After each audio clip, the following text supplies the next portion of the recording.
Hey there, welcome back to our Harkla YouTube channel. We are so happy to have you again here today, or welcome if this is your first video. I'm Rachel. And I'm Jessica, and we're the Certified Occupational Therapy Assistants with Harkla. And today we are going to talk all about how to help other people understand your child's unique sensory preferences and sensory differences. If you are new to the sensory world, new to the sensory journey, maybe you just had a diagnosis of sensory processing disorder come up and you're like, no one understands my child. They don't understand that they're not a bad kid. They're just craving more input or they're avoiding more input. How do I explain this to other people?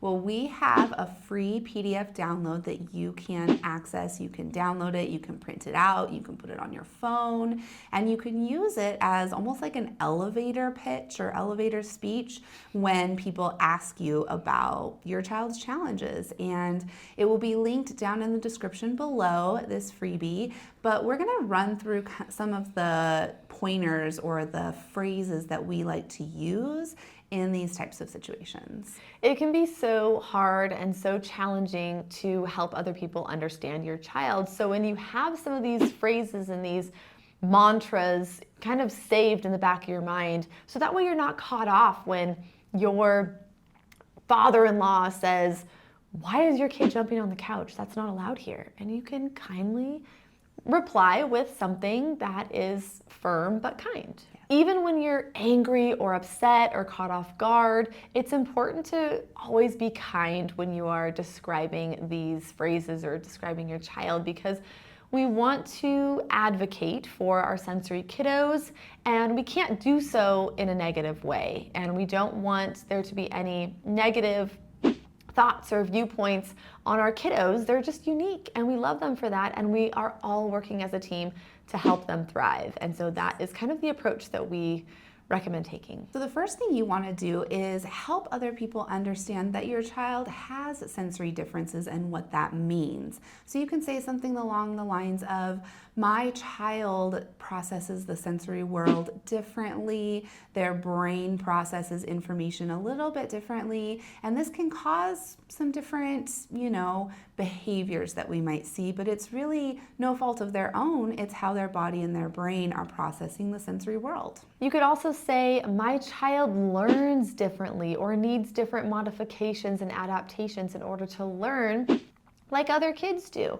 It might seem like they're a bad kid, they can't sit in their chair as long, but really they're just helping their brain learn in a different way. You can also explain that your child might be more impulsive than other children, that they might have bigger emotional reactions than other children, and that it's not that your child is doing anything wrong or they're trying to be bad, it's just that they struggle a little bit. You can remind them that they're not purposely falling over or bumping into people or being clumsy during the day. They're not doing that on purpose. You can remind them that kids can do well when they can, and that it's our goal to help them thrive, and they're just learning what their body feels like in relation to their environment.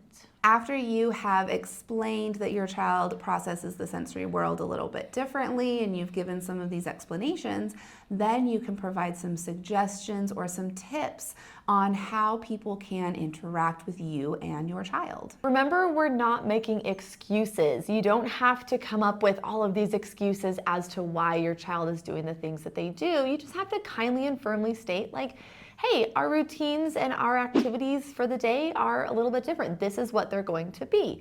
And you list them out, you have them written down, maybe at school or daycare or for a caregiver that's watching your child. You just have to have those expectations there. This is how we do it, and this is what works best for us. You can remind people that in order for your child to learn how to be kind in this world, that people have to show them kindness as well. So just reminding them, even if my child is struggling or if my child is touching you constantly and it's annoying, can you please show them kindness so that they can learn how to be kind as well?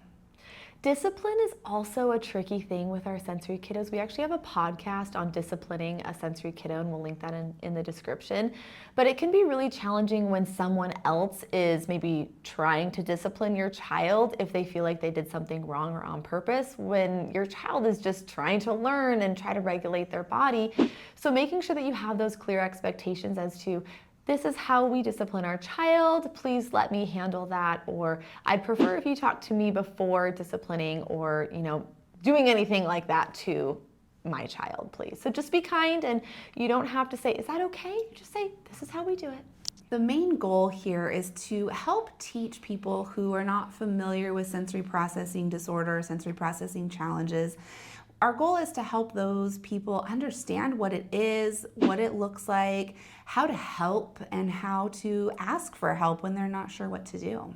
I always recommend getting people to understand and empathize with sensory processing challenges, and some of the best ways that you can do that is by providing them an example of an experience like my favorite, drinking an energy drink and then being required to sit down and focus without moving your body. And I don't know if anyone else is like me out there, but if I have a little bit of energy or caffeine, I'm like, I gotta move, I gotta wiggle, and it's like seriously what a sensory seeker feels like in their own skin. Like they have to just get it out of their system. Or, the common nails on the chalkboard. If you ever think about that, when those nails are on the chalkboard and you get that visceral reaction up your spine, that's how my child feels when they're getting their hair brushed or when they're getting dressed. That's a really uncomfortable feeling, which is why we do these modifications and which is why I provide these strategies for my child, because it sucks to feel that way. So helping them empathize, again, in a kind way, but you can be firm and you can be kind in one fell swoop. Yes. Again, we have all of these strategies and tips linked below in our free PDF. Download the PDF, print it out so you can take it with you, read over it. Maybe you send it to some people that you know that interact with your child, maybe family members, teachers, other caregivers, and it can just be a really simple way of like, hey, these are the best ways to help my child. If you have come up with a way to advocate or to share this information with people, if you've found something that works really well, or if you are an adult working on advocating and sharing this for your own sensory needs, please let us know in the comments. It can be helpful for other people watching this video too. Yes, if you enjoyed this video, if you found it helpful, let us know. Click the like button and make sure you subscribe to the Harkla YouTube channel.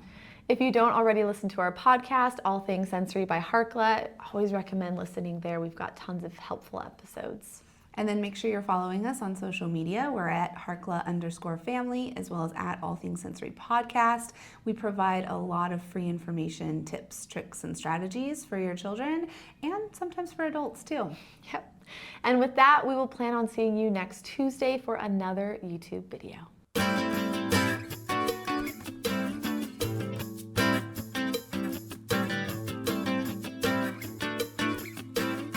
Tuesday for another YouTube video.